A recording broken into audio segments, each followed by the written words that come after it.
세계 위인 전기 2편 석가모니. 석가모니가 살아온 길. 고통에 찬 세상을 안타까워하다. 기원전 563년 인도 카필라 국에서 수도다나 왕의 아들로 태어나다. 기원전 556년 7세 여러 학자들로부터 가르침을 받다. 기원전 551년 12살 때 태자가 되었다. 농경제에 나가 사람들과 생물들이 당하는 고통을 보고 슬픔에 잠기다. 기원전 548년 15세 성문 밖에서 사람들을 만난 뒤 출가를 결심하다. 기원전 544년 19세 아쇼다라와 결혼하다. 모든 유혹을 물리치고 진리를 깨닫다. 기원전 534년 29세 아들 라울라가 태어나자 태자의 자리를 버리고 출가하다. 여러 스승들을 찾아다녔으나 깨달음을 얻지 못하다. 라이란자나 강가의 우르빌바 숲속에서 수행을 시작하다. 기원전 528년 35세 뼈를 깎는 듯한 6년 동안의 수행 끝에 육체를 괴롭히기보다는 마음을 깨끗이 하는 것이 깨달음에 이르는 길이라 생각하다. 보리수 나무 아래서 악마의 유혹을 물리치고 깨달음을 얻다. 세상 사람들에게 큰 가르침을 베풀다. 기원전 527년 36세 녹야원에서 5 제자들에게 처음으로 가르침을 베풀다. 기원전 525년 38세 기원 정사가 세워지다.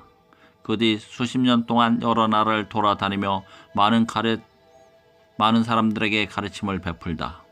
기원전 483년 80세 쿠시 나가라의 사라수 나무 숲에서 열반에 들 준비를 하다. 수바드라에게 가르침을 베풀고 마지막 제자로 삼다. 제자들에게 마지막 가르침을 베풀고 열반에 들다. 용어풀이 기원정사. 인도 중부지방의 사위성 가까이에 있던 절 석가모니와 제자들이 가르침을 펴고 수행을 할 수 있도록 수달장자라는 부자가 지어 바쳤다. 7층이나 되는 큰 건물로 매우 웅장했다고 한다. 지금은 그 터만 남아있다. 녹야원. 석가모니가 진리를 깨달은 뒤 처음으로 가르침을 편 곳 인도 북부 지방의 바라나시 근처에 있다. 5명의 수행자가 이곳에서 석가모니의 제자가 되었다. 불교에서 가장 소중히 여기는 성스러운 땅 가운데 하나다. 탑, 돌기둥, 절, 박물관 등 옛 불교의 자취가 남아있다. 룸비니 동산. 석가모니가 태어난 곳 카필라성에서 약 16km 떨어진 곳에 있다. 1896년에 발견된 돌기둥에 의해 석가모니가 태어난 곳임을 밝혀졌다. 돌기둥에는 이곳은 석가모니가 태어난 곳이므로 눈비니 마을은 세금을 면제해준다는 내용의 글이 새겨져 있다. 열반. 진리를 완전히 깨달은 모든 괴로움에서 벗어난 상태 또는 승려가 세상을 떠나는 것을 말한다. 불교에서 쓰는 말로 불이 꺼진 상태라는 뜻의 인도말 니르바나에서 나온 말이다. 카필라. 석가모니가 태어난 인도 옛 나라 이름. 인도 북쪽의 히말라야 산 기슭에 있던 샤카족이 세웠으며 주로 농사를 지으며 살았다. 석가모니 말년에 사위국이 쳐들어와 멸망했다.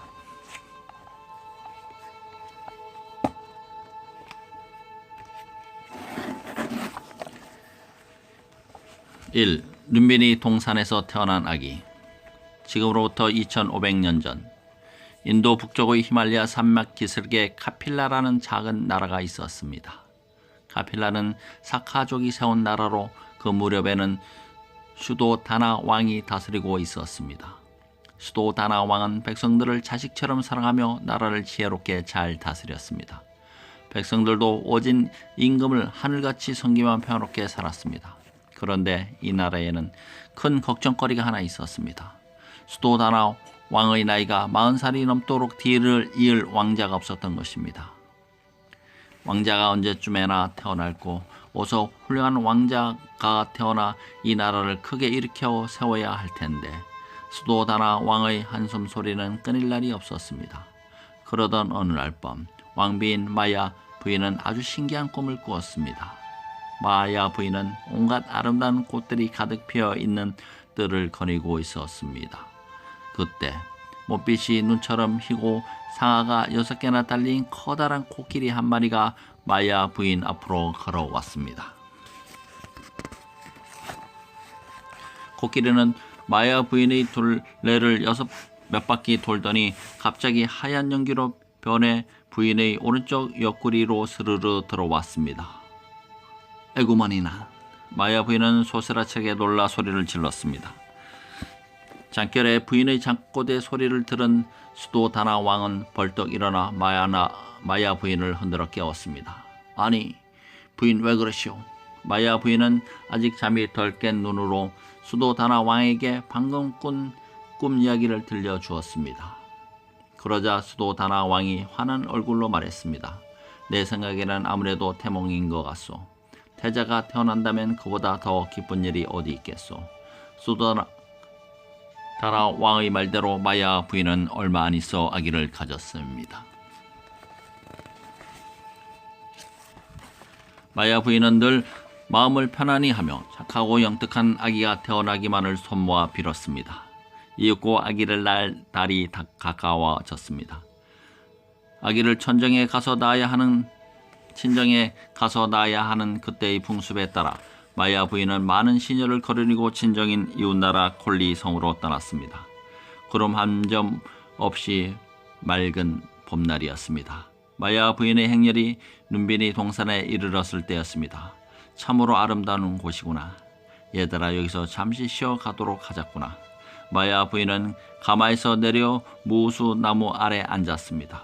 울긋불긋한 꽃들이 동산을 아름답게 수놓고 나뭇가지 위에서는 새들이 고운 소리로 지저귀고 있었습니다. 마야 부인의 얼굴에 기쁨이 어렸습니다. 마야 부인은 곳곳에 스치는 꽃 향기에 취해 숨을 크게 들이쉬며 가슴을 활짝 폈습니다. 바로 그 순간 마야 부인은 배가 아파왔습니다. 산통이 시작된 것입니다. 산통이란 아기 낳을 때 느끼는 아픔을 말합니다. 어서 자리를 준비해라. 아기를 낳을 것 같구나. 깜짝 놀란 시녀들은 재빨리 무수 나무 아래에 아기 낳을 자리를 마련했습니다. 얼마 뒤 아름다운 눈비니 동산에 힘찬 아기 울음소리가 울려 퍼졌습니다. 응애 응애. 유난히 키가 크고 눈빛이 맑은 사내아이였습니다. 이 아이가 바로 뒷날 깨달음을 얻은 부처가 되어 세상 사람들에게 진리를 깨우쳐준 석가모니입니다. 이 선인의 예언. 왕자가 태어났다는 소식을 들은 수도다나 왕은 뛸 듯이 기뻐했습니다. 드디어 이 나라를 이어갈 왕자가 태어났구나. 이젠 더 이상 바랄 게 없도다. 수도다나 왕은 왕자의 이름을 시타르타라고 지었습니다. 시타르타는 모든 일이 뜻대로 되리라는 뜻의 인도말입니다. 그러나 왕자를 얻은 기쁨도 잠시였습니다. 시타르타가 태어난 지 겨우 1해 만에 마야 부인이 세상을 떠나고 만 것입니다. 부인, 어린 시타르타를 남겨두고 이렇게 훌쩍 가버리면 난 어쩌란 말이오. 수도다나 왕은 왕비의 죽음을 끌어안고 한없이 슬퍼했습니다. 그러나 아무것도 모르는 시타르타는 새근새근 잠만 자고 있었습니다. 어린 시타르타는 어머니 대신 마하파자파티 이모의 따뜻한 보살핌을 받으며 무럭무럭 자라났습니다. 그러던 어느 날 아시타라는 노인이 수도다왕 왕을 찾아왔습니다. 아시타는 세상 일을 훤히 돌아보는 힘을 지닌 선인이었습니다. 선인이란 돌을 닦는 수행자를 말합니다. 전하, 왕자님의 탄생을 축하드립니다. 고맙소, 아시타 선인. 이렇게 몸소 찾아와 주시니 얼마나 기쁜지 모르겠소. 수도다나 왕은 아시타 선인을 반갑게 맞았습니다. 그리고 아시타 선인에게 시타르타를 보이며 말했습니다. 아시타 선인, 우리 시타르타가 장차 어떤 인물이 될 것인지 점을 좀 쳐주시오. 아시타 선인은 시타르타의 얼굴을 한참 동안 찬찬히 들여다보았습니다. 그러더니 갑자기 눈물을 주르르 흘렸습니다. 수도다나 왕은 불길한 예감이 들어 떨리는 목소리로 물었습니다. 아시타 선인, 어찌된 일이오? 그러나 아시타 선인은 여전히 눈물만 흘릴 뿐 아무 말도 하지 않았습니다. 아니, 왜 말이 없이 울기만 하시오. 어디 그 까닭을 속 시원히 말해보. 조바심이 난 슈도 다나 왕이 다구쳐 묻자 그제야 아시다 선인은 천천히 입을 열었습니다. 전하, 조금도 걱정하지 마십시오. 왕자님께서는 뒷날 큰일을 하실 겁니다. 전하의 뒤를 이어 왕의 자리에 오른다면 온 세상을 다스릴 위대한 왕이 되실 것이요. 출가하여 수행을 한다면 세상 사람들을 고통에서 구해낼 부처님이 되실 겁니다. 출가란 집을 떠나 수도도 생활을 하는 것을 말합니다. 그런데 저는 이미 너무 늙어 살 날이 얼마 남지 않았습니다. 그러니 왕자님께서 뒷날 위대한 왕이나 부처님이 되신 것을 보지 못할 것 아닙니까? 그것이 슬퍼서 우는 것입니다. 오호, 그것이 사실이요? 아시다 선인의 말을 듣고 슈도 다나 왕은 크게 기뻐했습니다. 그러나 한편으로는 불안하기도 했습니다. 시다르타가 출가를 하면 내 뒤는 누가 잇는다. 슈도 다나 왕은 시다르타가 장차 훌륭한 왕이 되어 나라를 튼튼하게 만들기를 바랐던 것입니다. 고민하는 시다르타. 시다르타는 아버지 슈도 다나 왕의 사랑을 듬뿍 받으며 무럭무럭 자라났습니다. 시다르타는 성품이 착하고 몸도 튼튼했습니다. 또한 매우 총명해서 하나를 들으면 금세 열을 끼쳤습니다.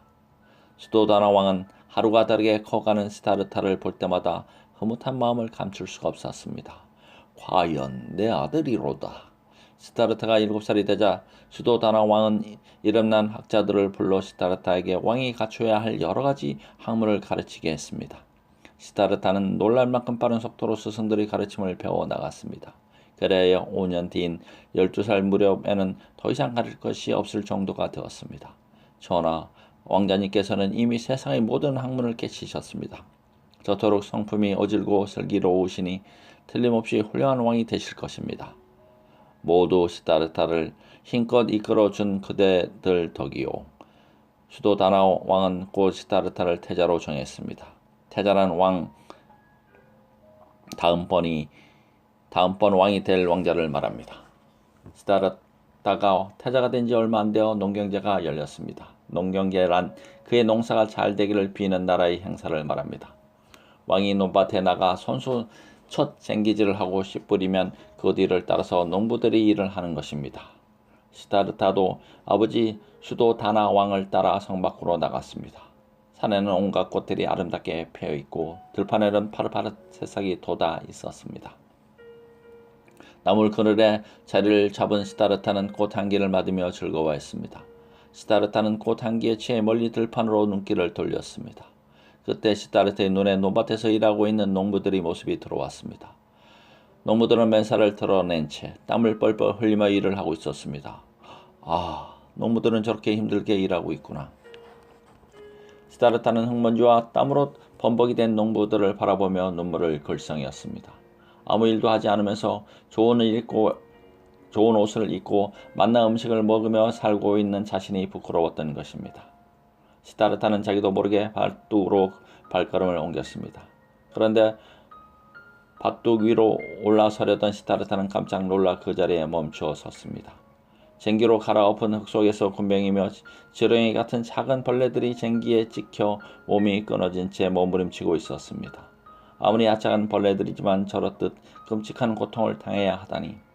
그런데 조금 뒤 더 놀라운 일이 벌어졌습니다.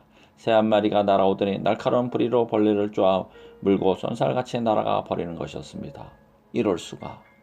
시다르타는 그 끔찍한 광경을 더 이상 바라볼 수가 없어서 도망치듯 그 자리를 떠났습니다. 시다르타는 큰 나무 아래 조용히 앉아 마음을 가라앉혔습니다. 저들은 어째서 저토록 고통스럽게 살아야 하는가. 힘겹게 일하던 농부들과 꿈틀거리며 몸부림치던 벌레들, 그리고 그 벌레를 물고 어디론가 날아간 새. 시다르타의 눈에는 이 세상의 모든 것이 고통스럽게만 보였습니다. 시다르타는 괴로운 마음을 안고 한없이 깊은 생각에 빠져들었습니다.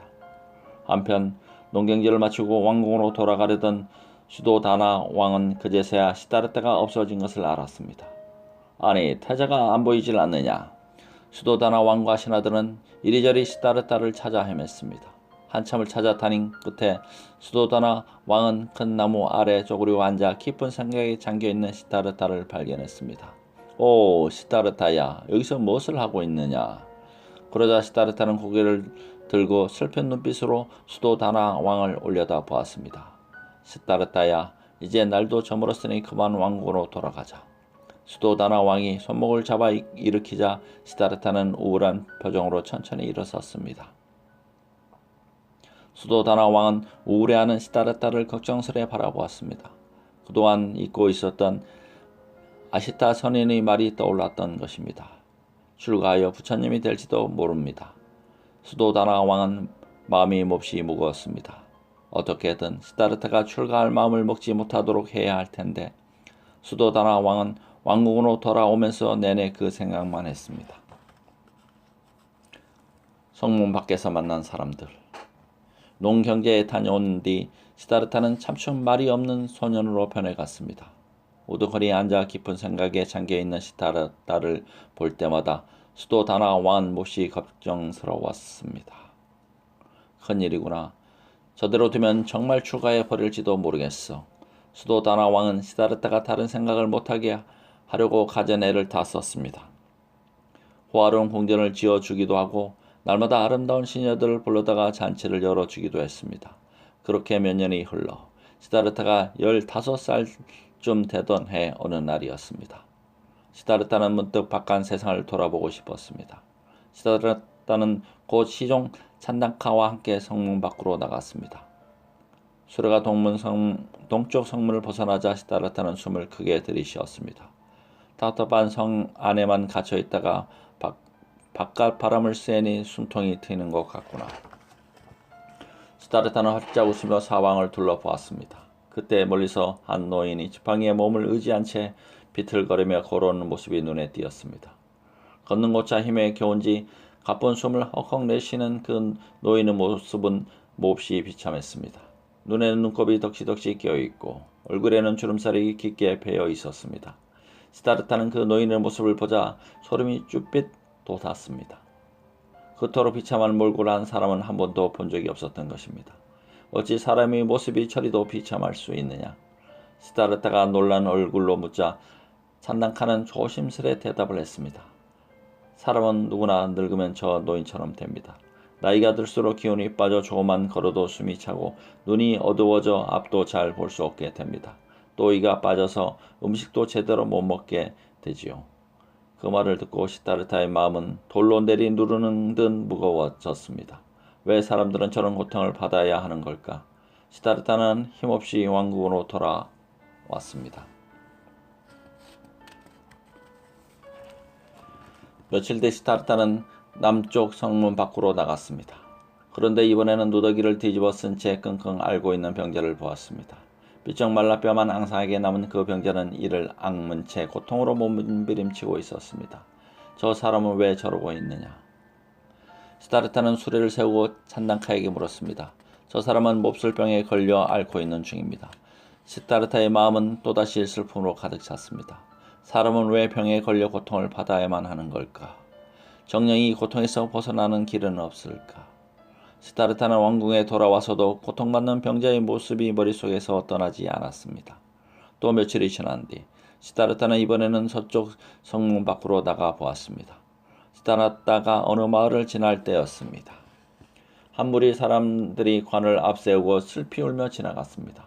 시타르타는 깜짝 놀라 찬당카에게 물었습니다. 무슨 일이 있기에 사람들이 저토록 슬퍼하는 것이냐? 찬당카는 대답을 하지 못하고 머뭇거렸습니다. 시타르타는 또다시 슬픔에 빠지게 하고 싶지 않았던 것입니다. 그러나 대답을 안 할 수도 없는 노릇이었습니다. 저 사람들은 지금 죽은 사람을 장례 지내고 있습니다. 사람은 한번 죽으면 다시는 만날 수 없기 때문에 그것이 서로 저렇게 슬퍼하는 것입니다. 그러자 시타르타는 눈물을 글썽이며 탄식했습니다. 아, 사람의 삶은 왜 이리도 고통투성이란 말인가. 그 뒤부터 시타르타는 더욱 깊은 고민에 빠졌습니다. 늙고 병들어 죽는 고통에서 벗어나는 길은 정녕 없는 것일까? 고통으로 가득 찬 이 세상에서 어떻게 사는 것이 참되게 사는 것일까? 그러던 어느 날 시타르타는 북쪽 성문을 통해 다시 성문 밖으로 나갔습니다. 이때 시다르타는 숲속에서 돌을 닦고 있는 수행자 한 사람을 만났습니다. 그 사람은 낡아 빠진 누더기를 걸치고 있었지만은 눈빛이 맑고 몸가짐이 의젓했습니다. 저 사람은 뭐하는 사람이냐? 네, 저 사람은 출가한 수행자입니다. 잔나카가 대답하자 시다르타는 그 사람에게 다가가 공손히 머리를 숙였습니다. 지금 무엇을 하고 계시는 중입니까? 그러자 수행자는 맑은 목소리로 대답했습니다. 사람은 누구나 늙고 병들어 죽기 마련이지요. 나는 지금 이 모든 고통에서 벗어나기 위해 수행을 하고 있는 것이라오. 시다르타는 기가 번쩍 뛰었습니다. 아니, 어떻게 그럴 수가 있습니까? 진리를 깨치는 것이죠. 속세의 모든 쾌락과 욕망을 버리고 도를 닦으면 고통에서 벗어날 수 있는 진리를 깨칠 수 있습니다. 그 말을 듣는 순간 시다르타는 가슴이 벅차올랐습니다. 오랫동안 갈피가 잡히지 않아 어지럽던 생각들이 이제야 풀리는 것 같았기 때문입니다. 이제서야 내가 가야 할 길을 찾았구나. 그래, 나도 수행을 해서 진리를 깨치리라. 이 모든 사람들을 고통에서 구해낼 진리를. 시다르타는 넘치는 기쁨에 어쩔 줄 몰라 했습니다. 부귀영화를 버리다. 시다르타는 하루라도 빨리 출가하여 진리를 깨치고 싶은 마음이 굴뚝 같았습니다. 그러나 태자의 신분으로 출가하기란 그리 쉬운 일이 아니었습니다. 내가 출가하면 아바마와께서 몹시 슬퍼하시겠지. 그렇다고 출가하겠다는 내 결심을 포기할 수도 없고 이를 어쩌다면 좋단 말인가. 시다르타는 갈팡질팡 마음을 잡지 못한 채 시간만 보냈습니다. 한편 수도 다나 왕은 시다르타가 수행자를 만났다는 말을 전해 듣고 눈앞이 캄캄해졌습니다. 만약 시다르타가 출가하면 이 나라는 누가 이끌어 간단 말인가. 정말 큰일이로다. 수도 다나 왕은 공리 끝에 시다르타를 결혼시키기로 마음먹었습니다. 그래, 예쁜 아내를 맞아 아기를 낳으면 출가할 생각을 버릴지도 몰라. 그래, 시다르타는 이름난 귀족의 딸인 아소다라를 태자비로 맞았습니다. 이때 시다르타의 나이 19살이었습니다.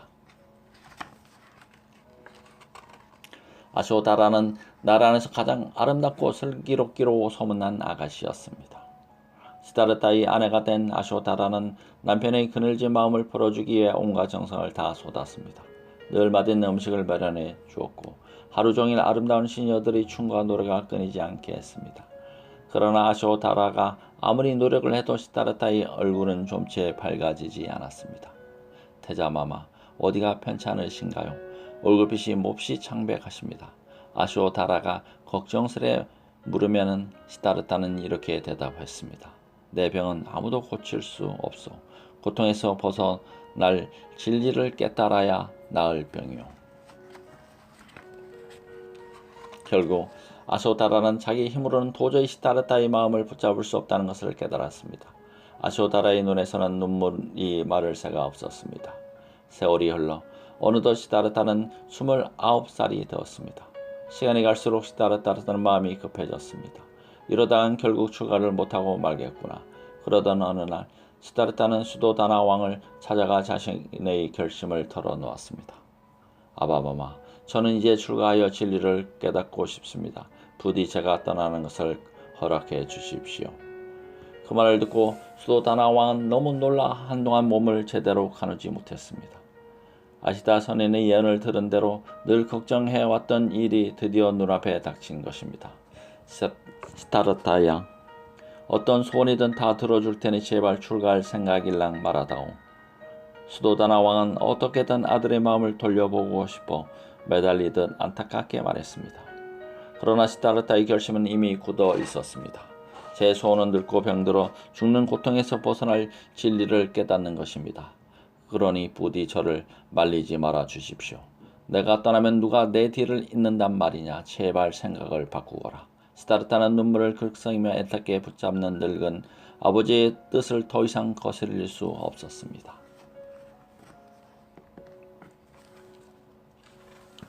그로부터 몇 달 뒤 카필라 왕국에서 경사가 났습니다. 아소다라가 시다르타의 아들을 낳은 것입니다.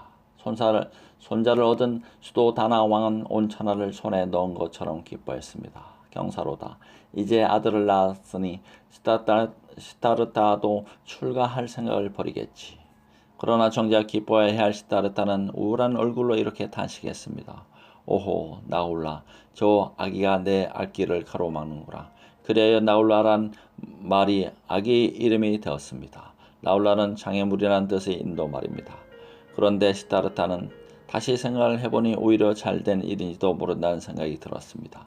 이제 내가 없어도 아바마마의 뒤를 이을 아기가 생겼으니 마음 놓고 출가할 수 있겠다. 마침내 시다르타는 수도 다나 왕 몰래 왕궁을 떠나기로 결심했습니다. 며칠 뒤 어느 날 밝은 밤이었습니다. 시다르타는 슬며시 잠자리에서 일어났습니다. 그리고 곤히 자고 있는 아쇼다라와 아기의 얼굴을 찬찬히 들여다보았습니다. 착한 아쇼다라, 그리고 라훌라, 잘 있거라. 아내와 아들을 바라보는 시다르타의 눈에 눈물이 맺혔습니다. 시다르타는 쏟아지려는 눈물을 가까스로 참으며 소리 없이 방을 빠져나왔습니다. 잔다카, 어서 가서 내 말을 끌고 오너라. 시다르타가 느닷없이 찾아와 말을 끌고 오라고 하자 잔다카는 어찌할 바를 모르고 우물쭈물했습니다. 시다르타가 출가할 낌새를 보이면 곧발로 알리라는 수도다나 왕의 엄한 명령이 있었기 때문입니다. 무얼 그리 꿈을 거리느냐. 시다르타가 호통을 치자 잔다카는 할 수 없이 마국간으로 가서 말을 끌고 왔습니다.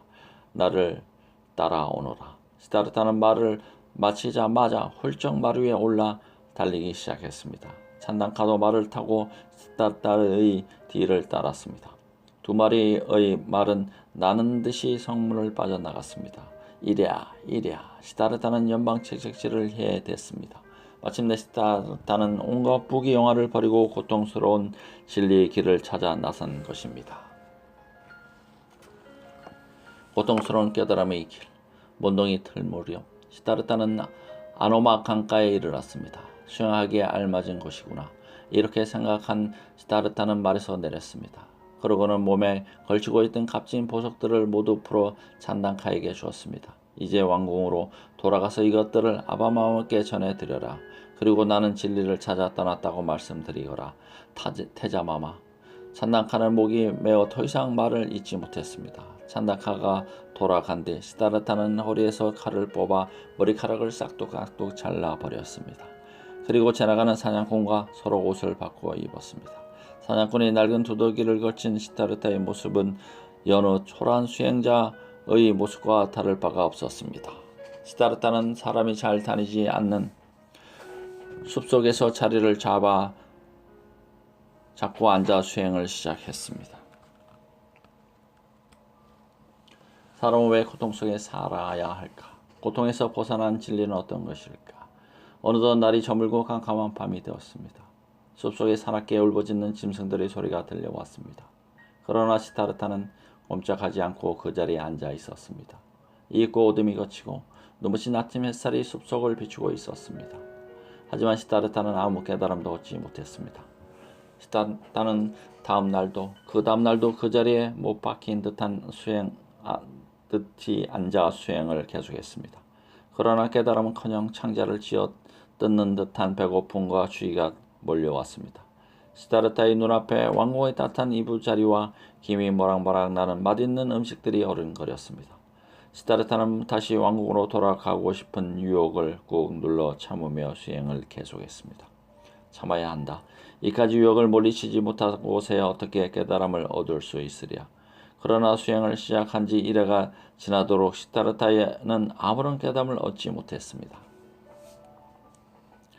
이렇게 혼자서 수행하는 것보다 훌륭한 스승을 찾아가 가르침을 받는 것이 더 낫지 않을까. 이렇게 생각한 시다르타는 8넷째 되는 날 자리를 털고 일어나 마을로 내려갔습니다. 그리고 이 집 저 집에서 밥을 얻어먹으며 기운을 차렸습니다. 그러다가 시다르타는 아누아 숲속에 바가바라라는 선인이 살고 있다는 말을 듣고 그곳으로 행했습니다. 아누아 숲속에서 바가바와 그와 제자들이 고행을 하고 있었습니다. 고행이란 깨달음을 얻기 위해 자기 몸을 괴롭히는 수행 방법을 말합니다.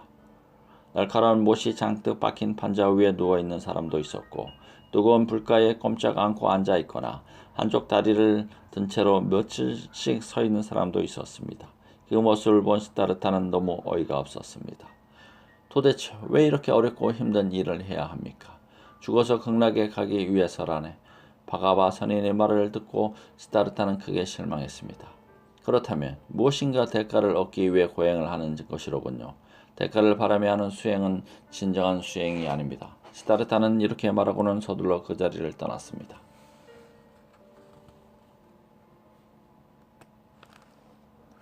내가 원하는 것은 모든 사람을 고통에서 벗어나게 하는 것이지 나 혼자만 극락에 가기 위한 것이 아니다. 그 뒤로도 시다르타는 알라와 우따카라라는 두 사람의 스승을 만났습니다. 그러나 그 누구도 시다르타가 찾는 진리를 가르쳐 주지는 못했습니다. 진리란 결국 스스로 깨달을 수밖에 없는 것이구나.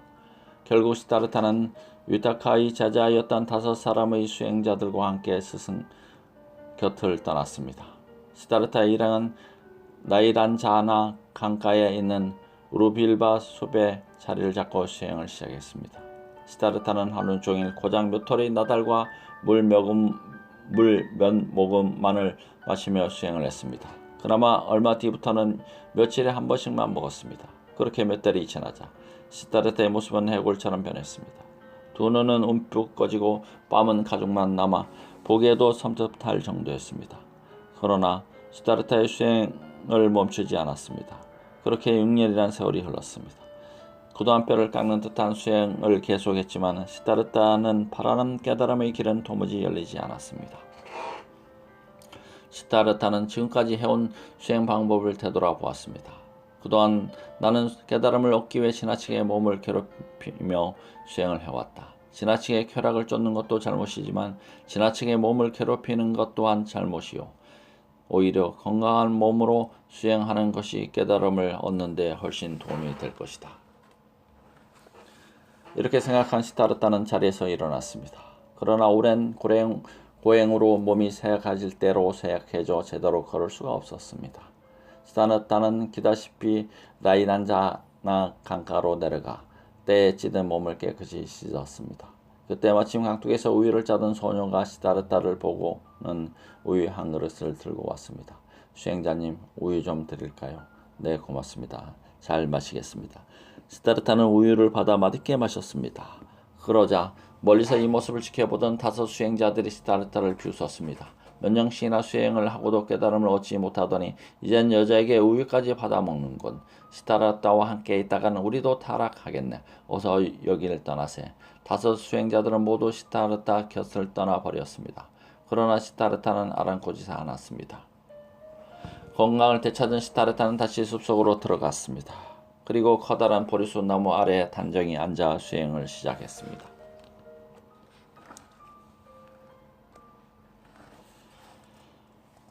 부처가 된 시다르타. 구름 한 점 없이 맑고 화창한 날이었습니다.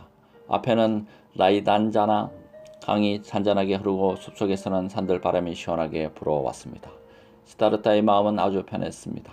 기어코 깨달음을 얻으리라. 깨달음을 얻기 전에는 죽어도 이 자리에서 일어나지 않으리라. 시다르타는 굳게 다짐하고 다시금 깊은 명상에 빠져들었습니다. 그때였습니다. 갑자기 스산한 바람이 일더니 사람들을 못된 길로 이끄는 악마가 나타났습니다. 악마는 달콤한 목소리로 시다르타를 깨웠습니다. 시다르타야, 그깟 진리가 뭐기에 고생을 사서 하느냐. 자, 이제 왕국으로 돌아가 좋은 옷을 입고 기름진 음식을 먹으며 마음껏 즐기도록 하려무나. 시다르타는 그러나 들은 척도 하지 않고 호되게 악마를 꾸짖었습니다. 썩 물러가지 못할까? 어찌 감히 나를 유혹하려 하느냐? 나는 반드시 진리를 깨쳐 온 세상 사람들을 고통에서 구해내고야 말 것이다. 그러자 이번에는 악마의 무서운 얼굴로 시다르타를 협박했습니다. 수행을 그만두지 않으면 큰 화를 입을 것이다. 그러더니 불을 일으키고 화살을 날리며 시다르타를 공격했습니다. 그러나 신기하게도 불과 화살은 모두 시다르타를 비켜갔습니다. 시다르타는 더 큰 소리로 악마를 꾸짖었습니다. 온 세상을 진리의 밝은 빛으로 가득 채우면 너 같은 악마들은 발 디딜 곳이 없을 것이다. 그러니 헛된 수작을 멈추고 당장 물러가거라. 그러자 악마는 어쩔 수 없다는 듯 얼굴을 이그러뜨리며 말했습니다. 나는 지금껏 6년 동안이나 너를 따라다니며 수행을 방해하려 했다. 하지만 도저히 내 마음을 바꿀 수가 없구나. 악마는 말을 마치자마자 연기처럼 사라져 버렸습니다. 시다르타는 보리수 나무 아래에서 수행을 시작한 지 1회째 되던 날 해질 무렵이었습니다. 주위는 신비로울 정도로 고요했습니다. 밤하늘에는 별들이 하나 둘 돋기 시작했습니다. 그때 시다르타는 마음속 가득히 들끓던 온갖 고통이 한꺼번에 사라지는 것을 느꼈습니다. 그리고 텅 빈 듯 깨끗해진 몸과 마음에 밝고 부드러운 기운이 가득 차올랐습니다. 진리를 깨닫는 순간이었습니다. 시다르타는 자기도 모르게 눈을 번쩍 떴습니다. 모든 고통은 욕심 때문에 생긴다. 욕심을 버리면 고통도 사라진다. 그럴 때 자비로운 마음이 생겨난다. 자비란 베푸는 마음으로 내가 가진 것을 남에게 베풀고 남들의 잘못을 용서하는 마음이다. 모든 사람들이 자비로운 마음을 가질 때 세상의 온갖 고통도 사라진다. 이것은 시다르타가 깨달은 중요한 진리 가운데 한 부분입니다. 이제 시다르타의 마음은 아무런 고통도 없이 폭풍 뒤의 바다처럼 고요하고 평화로웠습니다. 그때 시다르타가 앉아있던 보리수 나무 둘레에 눈부신 광채가 어렸습니다. 마침내 시다르타는 모든 고통에서 벗어날 수 있는 진리를 깨닫고 부처가 된 것입니다. 이때 시다르타의 나이 35살이었습니다. 제자들을 얻다. 우리는 부처가 된 시다르타를 사카모니라 부릅니다. 사카모니라는 사카족의 성인이란 뜻의 인도말 사카무니가 변해서 된 말입니다. 사카모니는 진리를 깨달은 뒤에도 49일 동안이나 보리수 나무 아래에 앉아 명상을 계속했습니다. 그동안 사카모니는 한없이 넓고 깊은 진리를 세상 사람들에게 가르치기 쉽게 풀었습니다. 지금부터는 내가 깨달은 진리를 세상에 널리 펼쳐 사람들을 고통에서 구하리라. 이윽고 사카모니는 명상을 끝내고 자리에서 일어났습니다. 그리고 제자들을 얻기 위해 바라나시라는 곳으로 향했습니다. 가르침을 널리 펼치려면 혼자 힘으로는 어렵기 때문이었습니다. 인도 사람들은 예로부터 바라나시를 성스러운 곳으로 여겼습니다. 그래서 많은 수행자들이 그곳에 모여 수행을 하고 있었습니다. 며칠 뒤 사카모니는 바라나시 근처에 있는 녹야원이라는 곳에 이르렀습니다. 마침 그곳에 예전에 사카모니와 함께 수행을 하다가 떠나버린 5 수행자들이 머물고 있었습니다. 사카모니가 오는 것을 먼 발치에서 본 5 수행자들은 이렇게 수근거렸습니다. 수행을 이겨내지 못하고 타락했던 시다르타가 저기 온다. 우리 모두 시다르타를 못 본 척하자. 그러나 정작 사카모니가 가까이 오자 수행자들은 자기도 모르게 고개를 숙였습니다. 사카모니의 모습이 너무도 거룩하고 엄숙했기 때문입니다. 이제부터 너희들은 나를 열애라고 불러라. 나는 이미 진리를 깨달아 부처가 되었느니라. 그러자 5 수행자들은 모두 사카모니 앞에 무릎을 꿇었습니다. 열애란 진리의 세계에서 설법 바로 온 사람이라는 말입니다. 잘 듣거라. 세상에는 빠지기 쉬운 2가지 위험이 있다. 하나는 욕망을 쫓아 쾌락에 몸을 맡기는 것이요. 다른 하나는 자기의 몸을 함부로 괴롭히는 것이다. 너희들은 이 둘 가운데 어느 쪽에도 치우치지 말고 중도를 걸어야 하느니라. 중도란 치우침이 없이 알맞은 상태를 말합니다. 5 수행자들은 머리를 숙이고 사카모니의 말에 귀를 기울였습니다. 중도는 8가지 바른 길로 이루어진다. 바른 생각, 바른 말, 바른 일, 바른 생활, 바른 행동, 바른 노력, 바른 판단, 바른 명상이 그것이니라. 사카모니의 가르침을 받은 5 수행자들은 진심으로 기뻐하며 사카모니의 제자가 되었습니다.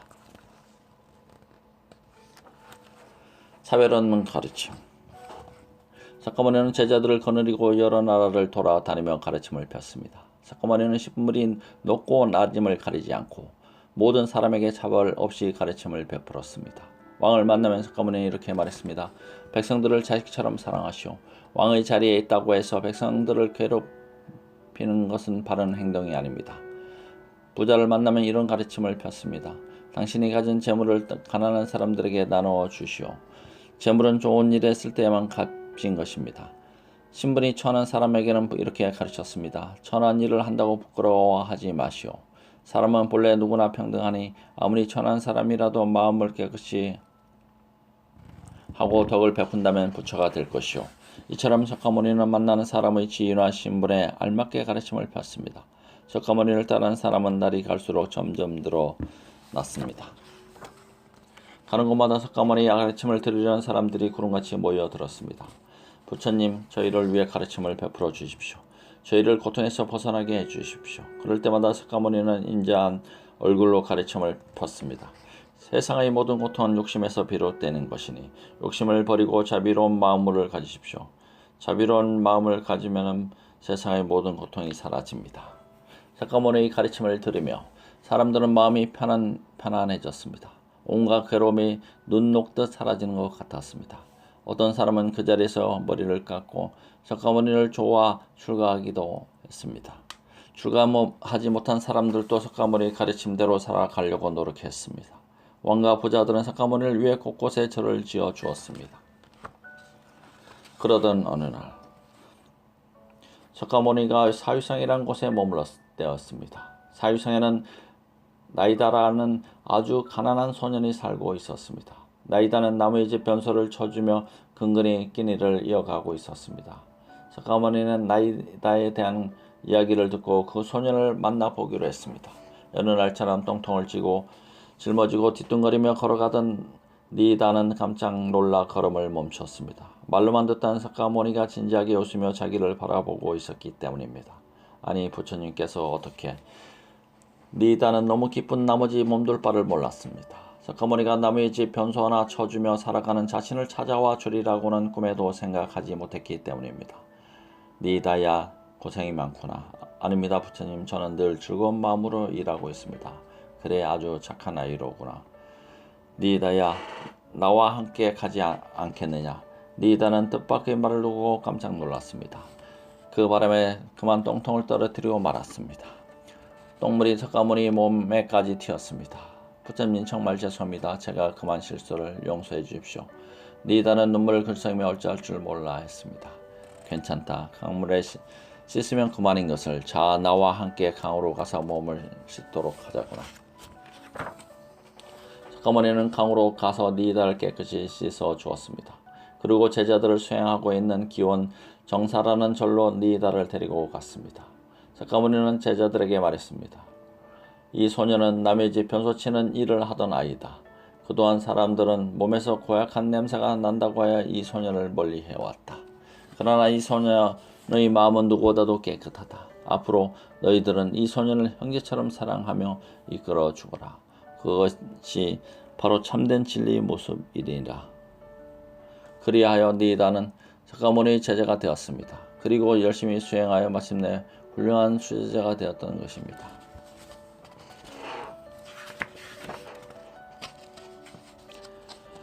마지막까지 자비를 베풀다. 석가모니는 몇십 년 동안 여러 나라를 돌아다니며 많은 가르침을 배웠습니다. 석가모니가 한결같이 가르친 것은 자비와 평등이었습니다. 그동안 석가모니를 따른 사람은 헤아릴 수 없을 만큼 늘어났습니다. 어느덧 세월이 흘러 석가모니는 80살이 되었습니다. 그 무렵 석가모니는 파바성이라는 곳에 머물며 가르침을 펴고 있었습니다. 어느 날 석가모니 가르침에 감동한 춘다라는 대장장이가 석가모니를 찾아와 간청했습니다. 부처님, 내일 아침은 부디 저희 집에서 공양을 받으십시오. 공양이란 부처님 앞에 음식을 올리는 것을 말합니다. 이튿날 아침 석가모니는 여러 제자들을 거느리고 춘다의 집으로 갔습니다. 춘다는 석가모니와 제자들을 위해 정성껏 음식을 만들었습니다. 그 가운데는 버섯 요리도 있었습니다. 그런데 이상하게도 석가모니는 버섯 요리를 혼자서만 먹겠다고 했습니다. 춘다야, 다른 사람에게는 이 버섯 요리를 주지 말거라. 그리고는 혼자서 버섯 요리를 맛있게 먹었습니다. 식사를 마치고 춘다의 집을 나선 석가모니는 수제자인 아난다를 불렀습니다. 아난다야, 몹시 몸이 아프구나. 이제 나도 늙었다. 얼마 뒤면 나는 쿠시나가라 성에서 열반에 들 것이다. 그러니 쿠시나가라로 가자꾸나. 열반에 든다는 말은 불교에서 쓰는 말로 죽는다는 뜻입니다. 쿠시나가라로 가는 도중에 석가모니는 먹은 음식을 다 토하고 나중에는 피까지 토했습니다. 춘다가 마련한 버섯 요리를 먹고 식중독에 걸렸던 것입니다. 석가모니를 뒤따라 오던 춘다는 이 사실을 알고 몸둘 바를 몰라 했습니다. 그러자 아난다가 석가모니에게 말했습니다. 춘다가 공양한 버섯 요리 때문에 병이 나셨으니 춘다를 벌 줘야 합니다. 그러나 석가모니는 손을 내저며 말했습니다. 아난다야, 나는 벌써 그 요리가 잘못됐다는 것을 알고 있었다. 그러나 춘다의 정성을 저버릴 수 없었기에 먹은 것이다. 또 내가 열반에 들 날이 멀지 않았다는 것을 알고 있었느니라. 아니, 그러면 석가모니는 벌써 놀라는 아난다를 바라보며 말을 이었습니다. 춘다를 보거라. 내가 아픈 것을 알고 어쩔 줄 몰라 하지 않느냐. 네 주는 사람을 꾸짖지 말거라. 아난다는 석가모니 깊은 생각에 저절로 고개가 숙여졌습니다. 아, 크나크신 부처님의 자비로다. 석가모니는 아픈 몸을 이끌고 계속 걸었습니다. 이윽고 석가모니 일생은 쿠시나가라에 도착했습니다. 아난다야, 몹시 피곤하구나. 저기 두 그루 사라수 나무 사이에 자리를 만들어 다오. 눕고 싶구나. 오늘 밤에 나는 열반에 들 것이다. 석가모니는 곧 아난다가 사라수 나무 아래에 마련해 놓은 자리로 가서 누웠습니다. 석가모니가 열반에 들 것이라는 소식이 전해지자 많은 사람들이 슬피 울면서 사라수 나무 아래로 모여들었습니다. 이때 수바드라라는 사람이 찾아와 아난다에게 청했습니다. 부처님께서 열반에 드시기 전에 궁금한 것들을 여쭤보고 싶습니다. 부처님 곁으로 갈 수 있게 해주십시오. 그러나 아난다는 수바드라의 청을 들어주려 하지 않았습니다. 부처님을 귀찮게 해서는 안 돼요. 부처님은 지금 몹시 편찮으시오. 그러자 석가모니가 아난다에게 말했습니다. 아난다야, 진리를 알려고 찾아온 사람을 막지 말아라. 그 사람은 나를 괴롭히기 위해서가 아니라 가르침을 받으러 온 것이니라. 석가모니는 수바드라의 질문을 듣고 자상하게 가르침을 주었습니다. 석가모니의 가르침에 감동한 수바드라는 그 자리에서 제자가 되었습니다. 그래야 수바드라는 석가모니의 마지막 제자가 되었습니다. 마침내 석가모니가 열반에 들 시간이 다가왔습니다. 석가모니는 제자들을 둘러보며 나지막한 목소리로 말했습니다. 사람이 태어나서 늙고 병들어 죽는 것은 어찌할 수 없는 일이다. 하지만 몸은 비록 죽을지라도 깨달음은 영원히 살아있을 것이다. 진리가 아닌 것은 모두 헛된 것이다. 그러니 너희들은 한눈 파지 말고 오직 진리를 위해 살아가도록 하거라. 이 한마디 말을 마지막으로 석가모니는 세상에서 가장 평온한 모습으로 조용히 눈을 감았습니다. 석가모니는 이렇게 열반에 들었습니다. 하지만 석가모니의 가르침은 불교라는 종교로 이어져 온 세상으로 널리 퍼져 나갔습니다. 그래야 오늘날까지도 세계 나라 수많은 사람들이 석가모니의 가르침을 따르고 있습니다. 감사합니다.